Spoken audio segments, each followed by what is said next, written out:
Përdorimi i inteligjencës artificiale në fushën e shëndetësisë poritet me ritme të shpejta, duke ndikuar edhe në mënyrën se si qytetarët kërkojnë dhe marrin informacion për kujdesin ndaj vetes. Nga platformat që ofrojnë këshilla shëndetësore te aplikacionet që analizojnë simptomat, inteligjenca artificiale po bëhet gjithnjë e më e pranishme në jetën e përditshme. Megjithatë, mjekët apelojnë për kujdes në mënyrën se si përdoren këto teknologji. Sipas tyre, burimet e pasigurta online mund të çojnë në keq informim dhe vendimarrje të gabuar për trajtime apo diagnoza. Kohët e fundit ka një rritje të përdorimit të inteligjencës artificiale për qëllime mjekësore. Megjithatë, do duhet kemi parasysh që përdorimi i saj nga ana e pacientëve për këshilla, për diagnozë apo dhe për zgjidhje të problemeve mjekësore duhet shoqëruar edhe me këshillat lidhur me riskjet që ajo ka.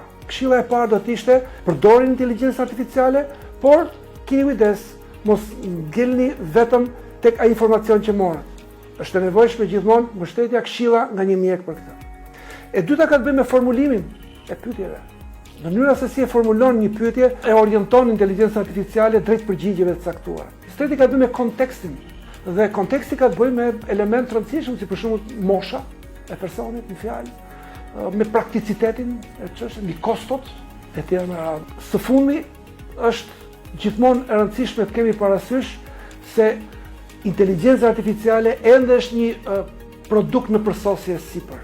Është gjithmonë e nevojshme të kemi besim tek mjeku, empatia, profesionalizmi, njohurit, përvoja e mjekut, duket se ende janë të pazëvendësueshme nga inteligjenca artificiale, pavarësisht nga artikujt, nga kërkimi shkencor i cili vijon të na informojë në këtë fushë.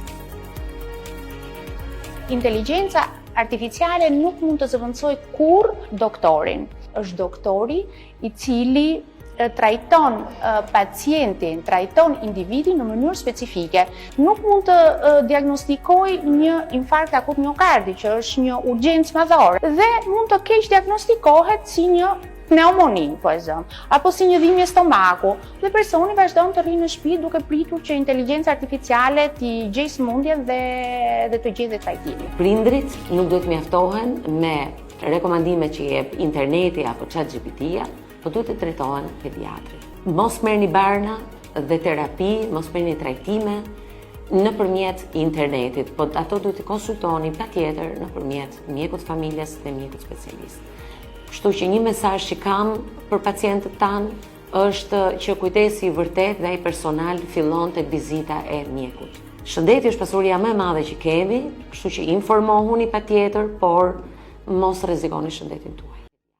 Bluzat e bardha u apelojnë qytetarëve që të mbështeten tek faqet zyrtare të institucioneve shëndetësore, të verifikojnë çdo informacion dhe të mos ndërmarrin trajtime pa u konsultuar me mjekun. Vetëm përmes përdorimit të kujdesshëm dhe të informuar të teknologjisë, inteligjenca artificiale mund të shërbejë si një mjet real për përmirësimin e shëndetit publik.